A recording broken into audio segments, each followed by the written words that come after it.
दशराग युद्ध जो है इसके बारे में कौन से वेद में बताया गया है, और ये जो दशराग युद्ध है, इस दशराग युद्ध में जो है किसकी जीत हुई थी और किसकी हार हुई थी, और वैदिक ऋषि कौन कौन से थे, ये सारी चीज़ें हमने पढ़ी थी। कल पढ़ी थी या नहीं पढ़ी थी? आपको ये चीज़ें समझ आ गई थी? आ जाओ फिर बिना किसी देरी के आज हम पढ़ेंगे महाभारत काल। क्या पढ़ेंगे? बिना किसी देरी के आज हम पढ़ेंगे महाभारत काल और हिमाचल। क्या पढ़ेंगे? महाभारत काल और हिमाचल। लिख लो, अपने पास हेडिंग डालो, महाभारत काल और हिमाचल। इतनी बात आपको समझ आई कि नहीं? ये क्या पढ़ेंगे? महाभारत काल और हिमाचल। यानी कि जब हमारे भारतवर्ष में महाभारत काल चल रहा था, जब हमारे देश में कौरवों पांडवों का युद्ध चल रहा था, महाभारत चल रही थी, उस समय जहां पर आज हमारा हिमाचल है, उस समय जहां पर आज हमारा हिमाचल है, उस समय वहां क्या चल रहा था, ये सारी चीजें हम पढ़ते हैं हिमाचल प्रदेश की हिस्ट्री में। काल में या फिर ऋग्वेद में हिमाचल को किस नाम से जानते हैं? तो ऋग्वेद में हिमाचल को किस नाम से जानते हैं? ऋग्वेद में हिमाचल को हिमवंत के नाम से जानते हैं। किस नाम से? ऋग्वेद में बेटा हिमाचल को हिमवंत के नाम से जाना जाता है। किस नाम से? हिमवंत। यानी कि ऋग्वेद में हिमाचल को हिमवंत कहा गया है। क्या कहा गया है? ऋग्वेद में हिमाचल को क्या कहा गया है? हिमवंत कहा गया है। दूसरी चीज आपको पता होनी चाहिए कि जब कौरवों ने पांडवों को जुए में हराया था, हराया था कि नहीं हराया था? तो जब कौरवों ने पांडवों को जुए में हराया था, तो फिर पांडवों को एक सजा मिली थी कि 12 साल तक तो आप जंगलों में रहो, यहां मत आना, और 1 साल तक आप ऐसी जगह पर रहो जिस जगह का किसी को अता पता सता ना हो कि ये जगह कहाँ की है और कौन इस जगह में रहता है, पता नहीं होना चाहिए। उस जगह को हम बोलते हैं अज्ञातवास। ऐसा स्थान जिसका किसी को भी अता पता सता ना हो, उसके लिए एक शब्द क्या है? अज्ञातवास। यानी कि 1 साल का तो पांडवों को अज्ञातवास मिला था, और 13 साल का क्या मिला था? 13 साल का इनको क्या मिला था? जो भी इनको एक तरह से आप वनवास कह सकते हैं। तो जब 13 साल तो ये वनों में भटके थे, लेकिन 1 साल ये रहे थे ऐसी जगह पर जहां का किसी को भी अता पता सता ना हो। यानी कि अगर पेपर आपसे सवाल पूछ लेगा कि पांडवों ने अपने अज्ञातवास का समय कहां पर बिताया था, तो इन्होंने ऊपरी हिमाचल में बिताया था। कहां बिताया था? ऊपरी हिमाचल में। लेकिन ऊपरी हिमाचल ऑप्शन में नहीं आएगा। ऑप्शन में क्या आएगा? तो पांडवों ने अपने अज्ञातवास का जो समय बिताया था, इन्होंने बिताया था महासु क्षेत्र में, कुलिंद क्षेत्र में। तीसरा क्षेत्र बेटा हमारा ऊपरी कुल्लू क्षेत्र में, मतलब इसको हम कुल्लूत बोलते हैं। तो पांडवों ने अपने अज्ञातवास का समय कहां बिताया था? इन क्षेत्रों में बिताया था। अभी लिखो मत, समझ रहे हो? अच्छा, हुआ क्या था जब पांडव जो है कुल्लूत क्षेत्र में रह रहे थे, कुल्लू के आसपास के क्षेत्रों में रह रहे थे, तो हुआ ये था कि समय बीतता जा रहा था। उसी जंगल में भाई बहन 2 राक्षस रहते थे। एक का नाम था, राक्षसी का नाम था हिडिंबा, और राक्षस का नाम था हिडिंब, जो कि नरभक्षी था, इंसानों को खाने वाला था। अब जो हिडिंबा थी, हिडिंबा राक्षसी थी। राक्षसी तो रावण की वाइफ भी थी, लेकिन वो भी तो किसको मानती थी? देवी देवताओं को मानती थी। समझ रहे हो? हिडिंब कौन था? राक्षस था, वो नरभक्षी था। लेकिन राक्षसों के जैसी क्या थी उनकी हाइट, डाइट, सब कुछ क्या था? राक्षसों के जैसा उनका, बिल्कुल तकड़े लोग थे वो। तो फिर क्या हुआ, जब पांडव जो है जंगल में सो रहे थे, तो भीम जो है बैठकर उन सभी की रक्षा कर रहा था, उन सभी की रखवाली कर रहा था। तो अचानक से हिडिंब को क्या हुआ, मांस की खुशबू आई। ऐसे सूंघने लगे, ऐसे उसको मांस की खुशबू आई। वाह यार, कहीं पर बड़ा तकड़ा स्वाद मांस है कहीं पर। तो उसने देखा कि 5 लोग सो रहे हैं, एक बैठा है और क्या सोच रहा है हमें नहीं पता, और एक काम करते हैं, आज का मेरा डिनर का जुगाड़ हो चुका है, और वो उनके पास जाता है, और जैसे ही वो अटैक करता है, अब आप लोग मेरे ऊपर अटैक करेंगे, मैं क्या करूँगा, उसका क्या करूँगा, बदला लूँगा। तो भीम भी तगड़ा था, तो जैसे ही उसने उन पर अटैक किया, भीम ने उसका क्या लिया, भीम ने उसका बदला ले लिया। और भीम ने जैसे ही सेल्फ क्या कहते हैं आपका बैक डिफेंड किया, वैसे ही क्या हुआ, दोनों के बीच घमासान युद्ध हुआ, जिसमें कि हिडिंब मारा गया। हिडिंबा देवी को कुछ समय तक तो थोड़ा सा दुख हुआ, लेकिन उसने देखा कि यार ये कौन व्यक्ति यार जो मुझे इतना भा रहा है, और जिसने मेरे भाई जैसे जो है इतने तकड़े जो है राक्षस का वध कर लिया, ये कोई ना कोई तो तकड़ा बंदा जरूर है यार। उसके दिल में आ गई, काश अगर इससे मेरी शादी हो जाती या इससे मेरा विवाह हो जाता तो मैं तो कृत हो जाती यार। तो मतलब फैन होगी और इम्प्रेस होगी वो भीम से। तो उसने सोचा कि क्यों ना भाई, हाइट सेम है, डाइट सेम है, तो क्यों ना इस बात को आगे बढ़ाया जाए। तो उसने भीम को क्या कर लिया, प्रपोज कर लिया कि ऐसी बात है भाई, मुझे तो तुझसे शादी करनी है। भीम ने कहा कि देख भाई, शादी में नहीं कर सकता हूँ, नॉर्मली बात करनी है तो कर लेते हैं, शादी हमारे बस की बात नहीं है। कहते नहीं, शादी तो मुझे करनी है। तो अगर शादी करनी है कहते तो फिर मेरी माँ से पूछ। तो ठीक है, कहते मैं तेरी माँ से पूछ लेती हूँ। फिर उसने कुंती से पूछ लिया। तो जब कुंती से उसने पूछा तो कुंती ने बोला कि देख भाई, ब्याह करना कर लो, लेकिन मैं तुझे अब जब हमारा समय पूरा हो जाएगा मैं तुझे हस्तिनापुर ले जाऊंगी। तो हिडिंबा देवी ने बोला ठीक है जी, मुझे बहुत प्यार है भीम से, कोई दिक्कत वाली बात नहीं है, मुझे जो है कुछ समय के लिए, जब तक आप लोग यहाँ हैं तब तक जो है क्या रखो, भीम को जो है मेरे पास ही आप लोग रहने दो, और क्या कहते हैं जो है मेरी शादी करवा दो जब मैं हस्तिनापुर नहीं आऊँगी। तो कहते हैं ठीक है, अगर ऐसा है तो ठीक है। तो फिर उनका एक पुत्र हुआ था, क्या नाम, घटोत्कच, जो कि काफ़ी ज़्यादा प्रसिद्ध हुआ था। तो इसीलिए कुल्लू में हिडिंबा देवी मंदिर है, और उसी के नाम पर हर साल वहाँ पर क्या लगता है, डुंगरी मेला भी लगता है। ठीक है, तो अगर पूछ लेगा पांडवों ने अपने अज्ञातवास का अधिकतम समय कहाँ बिताया था, हिमाचल प्रदेश की ऊपरी पहाड़ियों में। कहाँ बिताया था, ऊपरी पहाड़ियों में हिमाचल प्रदेश की अपना अधिकतम समय जो है बिताया था। ये बात आपको समझ आएगी नहीं, यही बताइए जी। तो फटाफट आप लिखेंगे, लिखो जरा, क्या लिखेंगे, पांडवों ने अज्ञातवास का समय हिमाचल प्रदेश की ऊपरी पहाड़ियों में बिताया था। हिमाचल प्रदेश की ऊपरी पहाड़ियों में क्या किया था, बिताया था। और ऊपरी पहाड़ी लिखो जरा, महासु, कुलिंद और कुल्लूत क्षेत्र। महासु शिमला में है बेटा, कुलिंद आपके सिरमौर के इलाके को बोलते हैं, ऊपरी कुल्लू तो आपको खैर पता ही है। ठीक है जी, कोई दिक्कत परेशानी आपको यहाँ तक। और लिखेंगे, लिखो जरा, अज्ञातवास के दौरान भीम ने राक्षसी हिडिंबा देवी से विवाह कर लिया था। अज्ञातवास के दौरान भीम ने राक्षसी हिडिंबा देवी से विवाह कर लिया था। राक्षसी हिडिंबा देवी से क्या कर लिया था, ब्याह कर लिया था। क्या कर लिया था, ब्याह कर लिया था बेटा। ब्याह करने में कोई बुराई नहीं है, बुराई है ब्याह करने में नहीं, सबको करना है, एक दिन आप लोगों को भी करना है, ठीक है, लेकिन अच्छी जगह करना, पता चले कहीं कि बर्तन मांजने पड़ रहे हैं तकड़े लेवल के ना। आगे बढ़ो जरा, लिखो जरा, क्या लिखो आप लोग, महाभारत काल में हिमाचल प्रदेश में 4 जनपदों का उल्लेख मिलता है। महाभारत काल में हिमाचल प्रदेश में 4 जनपदों का उल्लेख मिलता है। जनपद का मतलब होता है ऐसा क्षेत्र जहां पर कोई रहने आता है, जहां पर लोग रहते हैं, उसको क्या बोलते हैं, जनपद। तो महाभारत काल में हिमाचल प्रदेश में बेटा 4 जनपदों का उल्लेख मिलता है। कितने जनपदों का, 4 जनपदों का उल्लेख मिलता है, जिनमें सबसे पहला कौन सा है, जिनमें सबसे पहला है बेटा कौन सा, जिनमें सबसे पहला है औदुंबर,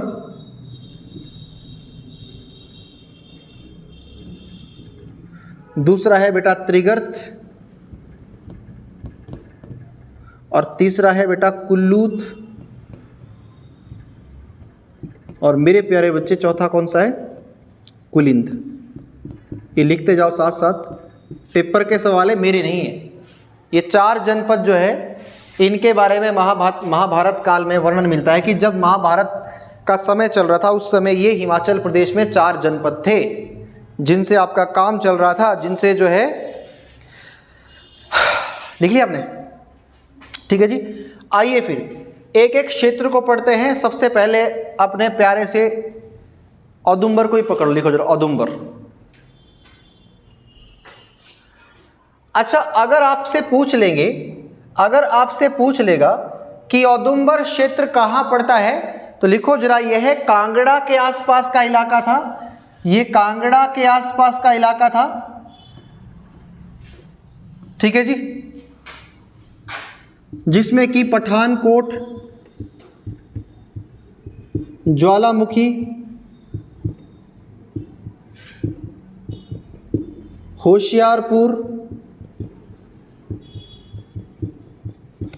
होशियारपुर आदि के क्षेत्र आते थे। होशियारपुर आदि के क्षेत्र आते थे किसमें? औदुंबर में। पूछ लेगा पठानकोट क्षेत्र निम्नलिखित में से किस जनपद के अधीन आता था, तो ये औदुंबर जनपद के अधीन आता था। यानी कि आज के टाइम में जो पठानकोट है, पंजाब में होशियारपुर है, ये सारे के सारे जो है पहले औदुंबर जनपद में ही सम्मिलित थे। इन सबको जो है औदुंबर जनपद ही कहा जाता था। लिखो जरा, औदुंबर, ये लोग विश्वामित्र के वंशज थे। विश्वामित्र के वंशज थे। विश्वामित्र का नाम सुना है आपने? विश्वामित्र का नाम नहीं सुने हो क्या आप लोग? विश्वामित्र का नाम नहीं सुने हो क्या आप लोग? सुने हो विश्वामित्र का नाम? अगर आप विश्वामित्र का नाम सुने हो तो आपको पता होना चाहिए, ये जो विश्वामित्र है, आपको पता होना चाहिए कि विश्वामित्र की अगर हम बात करें तो ये जो है वैदिक काल के जो है क्या थे, एक ऋषि थे, जो मैंने कल करवाया था आपको। इनका दशराग युद्ध में इनका काफ़ी ज़्यादा हेल्प इनकी, हाथ इनका रहा था। मैंने कल बताया आपको सारी चीज़ें, मैं दोबारा नहीं बताऊंगा, ठीक है जी। आगे बढ़ते हैं। अगर आपसे पूछ लेगा कि औदुंबरों के जो सिक्के मिले हैं उस पे किसके चित्र है, तो ये बहुत बार आ चुका है। लिखो, औदुंबरों के सिक्कों पर त्रिशूल और बैल के चित्र है। त्रिशूल और बैल के चित्र है। बैल समझते हो? त्रिशूल और बैल के चित्र है, ये पेपर में आता है। औदुंबरों के सिक्कों पर किसके चित्र है? त्रिशूल और बैल के। और लिखेंगे, औदुंबरों के सिक्कों पर ब्राह्मी और खरोष्ठी लिपि में, बहुत इंपॉर्टेंट बेटा, औदुंबरों के सिक्कों पर ब्राह्मी और खरोष्ठी लिपि में, औदुंबरों के सिक्कों पर ब्राह्मी और खरोष्ठी लिपि में, ब्राह्मी और खरोष्ठी लिपि में,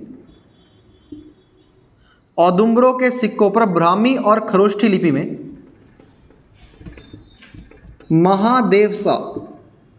महादेवसा शब्द लिखा हुआ मिला है, जो कि यह दर्शाता है कि ये लोग शिव के पुजारी थे। बहुत इंपॉर्टेंट है बेटा, पेपर में आता है। औदुंबरों के सिक्कों पर किसके चित्र मिले हैं? औदुंबरों के सिक्कों पर किसके चित्र मिले हैं? त्रिशूल और बैल के। कौन सा शब्द मिला है? महादेवसा। अगर पूछ लेगा कि महादेवसा शब्द किस लिपि में लिखा हुआ है? ब्राह्मी और खरोष्ठी लिपि में मिले ये, जिससे पता चलता है कि ये लोग किसके क्या थे? महादेव के बड़े ही तकड़े पुजारी थे। लिखो जरा, ये लोग भेड़ पालक थे। कैसे थे? ये लोग जो है भेड़ पालक थे। औदुंबर कैसे थे? आप लिख सकते हैं, ये लोग भेड़ पालक थे, और जिससे कि यह कहा जाता है कि ये लोग गद्दी जनजाति से इनका संबंध है, जिसके कारण यह कहा जाता था कि चंबा की गद्दी जनजाति से भी इनका संबंध रहा था। ये पेपर में आते हैं कि हिमाचल प्रदेश के किस जनपद का संबंध गद्दी जनजाति से रहा था, तो ऐसा कहते हैं कि इनका संबंध जो है हिमाचल प्रदेश की गद्दी ट्राइब से भी इनका संबंध रहा था। इतनी बात आपको समझ आई या नहीं आई? हिमाचल प्रदेश की गद्दी ट्राइब से इनका संबंध भी रहा था। किससे रहा था? हिमाचल प्रदेश की गद्दी जनजाति से भी इनका संबंध रहा था। इतनी बात आपको समझ आई या नहीं आई? पक्की बात है? डन? क्या आप लोग कर लेंगे? बताइए जी। अच्छा, आगे बढ़ें।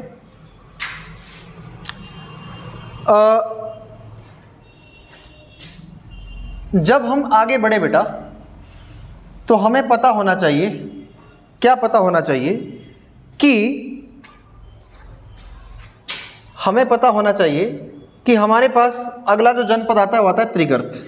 लिखो त्रिगर्त, त्रिगर्त लिख लिया।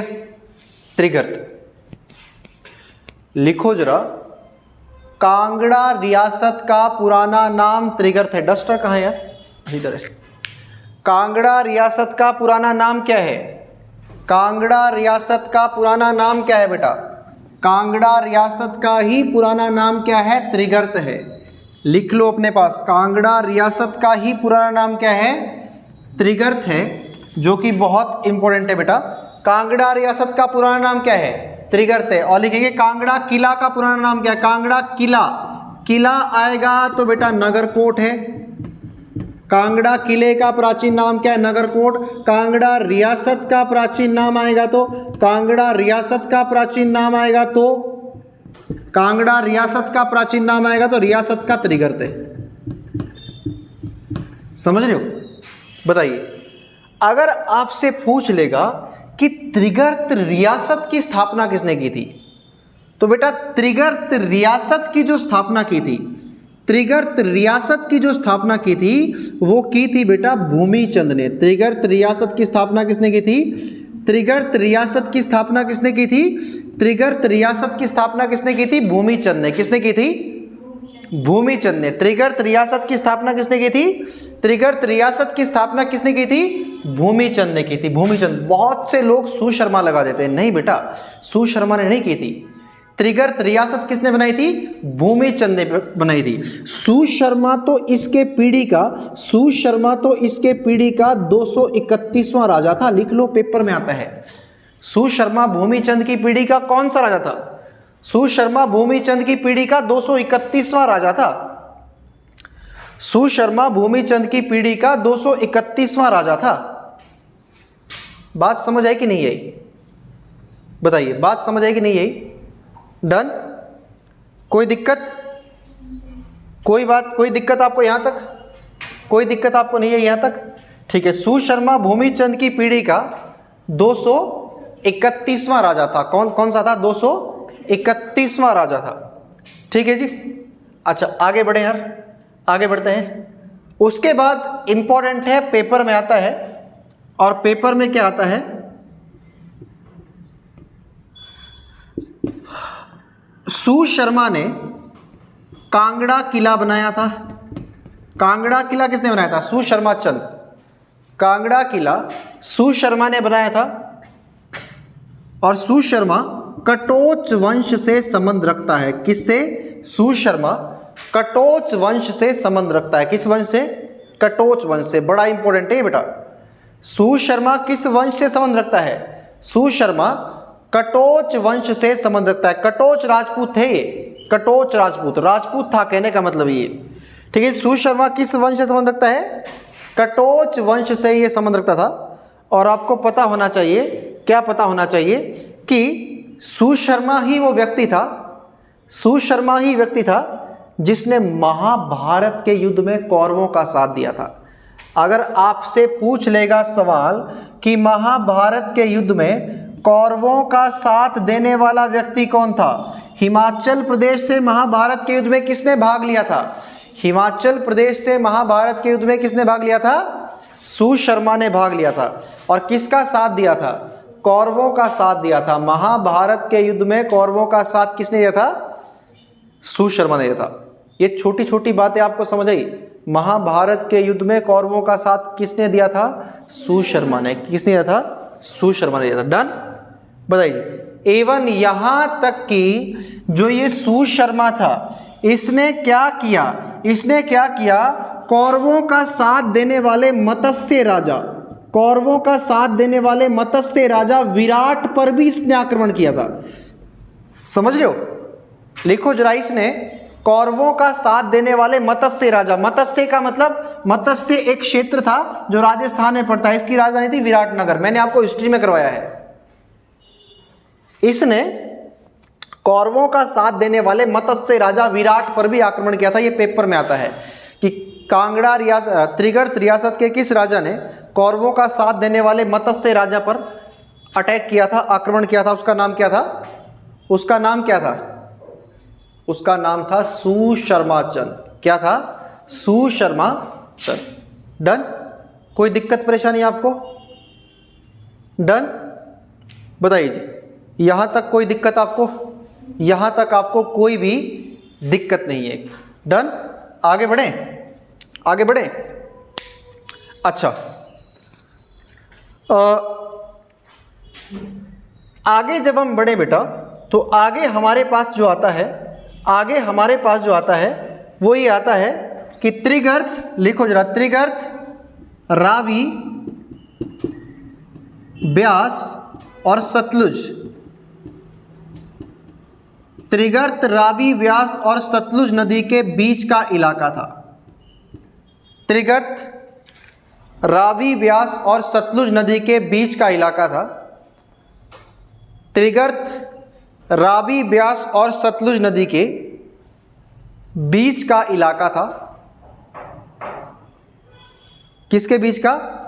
त्रिगर्त, रावी, व्यास और सतलुज नदी के बीच का इलाका था। किसका इलाका था? रावी, व्यास और सतलुज नदी के बीच का इलाका था। और आगे बढ़ेंगे यार, आगे बढ़ेंगे। लिखो जरा, क्या लिखेंगे? पाणिनि के अरे सॉरी, एक चीज बताना भूल गया आपको। जो औदुंबर जनपद है ना, यहां से क्वेश्चन आता है कि पाणिनि के कौन से ग्रंथ में जो है औदुंबरों के बारे में बताया। लिख लो, मैं भूल गया था, सॉरी, पेपर में आया था। पाणिनि के गणपथ, पाणिनि के गणपथ, पाणिनि के गणपथ मैं बताना भूल गया था, सॉरी, मेरी गलती है बेटा। मेरी आप जान भी ले सकते हैं इसके लिए, कोई दिक्कत वाली बात नहीं है। ठीक है, लिख ले भाई। पाणिनि के गणपथ में किसका वर्णन मिलता है? औदुंबरों का वर्णन मिलता है। मैं बताना भूल गया था आपको। देखो, ऐसे याद आती है कई बार चीजें, यूं याद आती है।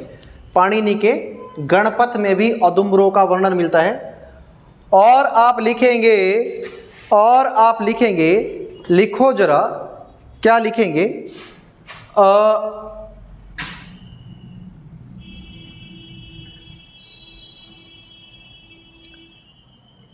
क्या क्या हो गया इसमें? कौरवों का साथ दिया था, ये भी होगा। मत्स्य राजा विराट पर अटैक हुआ था, ये भी होगा। ठीक है, ठीक है। और लिखेंगे, कनिष्क ने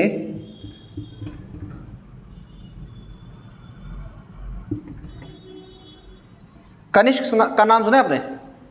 कनिष्क, जो कुषाण वंश का राजा था, कनिष्क ने त्रिगर्त को 6 रियासतों का समूह बताया है। ये पेपर में पूछा गया बेटा, कुषाण वंश के किस राजा ने त्रिगर्त को 6 रियासतों का समूह बताया है? तो कनिष्क ने त्रिगर्त को 6 रियासतों का समूह बताया है। किसका बताया है? 6 रियासतों का समूह बताया है। कनिष्क ने त्रिगर्त को 6 रियासतों का समूह बताया है। 6 रियासतों का समूह बताया है।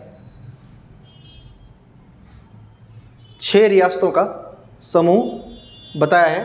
और लिखो जरा, क्या लिखो?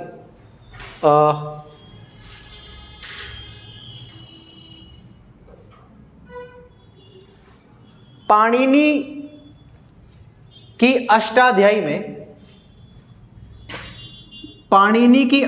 में त्रिगर्त को आयुधजीवी कहा गया है। आयुधजीवी कहा गया है। पाणिनि की अष्टाध्यायी में त्रिगर्त को आयुधजीवी कहा गया है। आयुधजीवी का मतलब होता है युद्ध के सहारे जीने वाला संघ। युद्ध के सहारे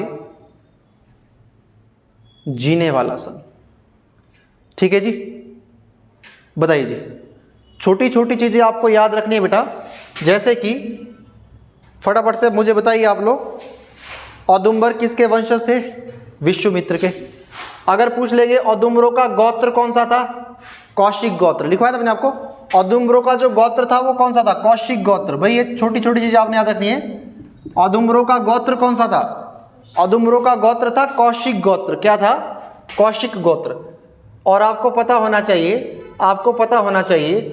कि औदुंबरों का गोत्र होना चाहिए कौशिक गोत्र। और आपको ये पता होना चाहिए, क्या पता होना चाहिए कि औदुंबरों के सिक्कों पर किसका चित्र मिला है? महादेवसा चित्र मिला, महादेवसा शब्द मिला है। त्रिशूल और बैल के चित्र मिले हैं। कांगड़ा के इलाके में ये पड़ता है। और साथ में क्या इसमें जो है पठानकोट, ज्वालामुखी और होशियारपुर के ये जो क्षेत्र है ये औदुंबरों में ही आते हैं, औदुंबर जनपद में ही आते हैं। ये लोग भेड़ों को पालते थे और चंबा की गद्दी जनजाति से भी इनका वाकई में क्या रहा होगा? संबंध रहा होगा। समझ रहे हो आप मेरी बात? आगे लिखेंगे यार। अगला हमारे पास है, लिखो जरा कुल्लूत। लिखो जरा कुल्लूत। लिखो जरा कुल्लूत। कुल्लू का प्राचीन नाम है, बड़ा इंपॉर्टेंट बेटा। कुल्लू का प्राचीन नाम क्या है? कुल्लू का प्राचीन नाम क्या है? कुल्लूत। ये पेपर में आता है। ये कुल्लू का प्राचीन नाम क्या है? कुल्लूत। ठीक है, तो लिखो जरा कुल्लूत रियासत की स्थापना विहंग मणिपाल ने की है। विहंग मणिपाल। विहंग मणिपाल। कुल्लूत रियासत की स्थापना किसने की है? विहंग मणिपाल। अगर पूछ लेगा आधुनिक कुल्लू, मॉडर्न कुल्लू, तो रतनभद्रा। आधुनिक कुल्लू की स्थापना की है रतनभद्रा ने। कुल्लूत रियासत की किसने की थी? विहंग मणिपाल। और आधुनिक कुल्लू पूछ लेगा तो रतनभद्रा। वैसे तो बेटा कुल्लूत रियासत के बारे में कम जानकारी मिली है। कम जानकारी मतलब जो ये इस जनपद के बारे में कम जानकारी मिली है। रियासत तो खैर बहुत राजा हो इसमें। इस जनपद के बारे में उस समय में बहुत कम जानकारी मिली, लेकिन उस समय में एक राजा था बेटा विरियास। तो कुल्लू का रियासत जो है ये कितनी पुरानी थी, ये इस चीज से पता चलता है कि यहां पर एक राजा था विरियास। इस राजा विरियास के नाम का 100 ईस्वी का सबसे पुराना सिक्का मिलता है। तो ये पेपर में आता है, किस राजा के नाम का सबसे पुराना सिक्का जो है 100 ईस्वी का कुल्लूत रियासत में मिलता है? तो राजा विरियास। तो आप लिख सकते हैं राजा विरियास। राजा विरियास के नाम का 100 ईस्वी का सबसे पुराना सिक्का जो है यहां पर मिलता है। किसके नाम का? राजा विरियास के नाम का 100 ईस्वी पूर्व का सबसे पुराना सिक्का जो है यहां पर मिलता है, क्योंकि सिक्का चले हैं तेरे नाम का, है ना। डन। बताइए दूसरी चीज, अगर पूछ लेगा कुल्लूत रियासत की राजधानी क्या थी? नग्गर। कुल्लूत रियासत की राजधानी क्या थी? ये जो कुल्लूत रियासत है इसकी राजधानी क्या थी? नग्गर। ये पेपर के सवाल है बेटा, सारे के सारे। समझ रहे हो? तो इसको आप अच्छे से पढ़ के आए। इसके बाद की सारी चीज़ें हम कल कंटिन्यू करेंगे, ठीक है। ये सारी की सारी चीज़ें पेपर में आती है और आपको ये करनी पड़ेगी, वरना बहुत दिक्कत आएगी।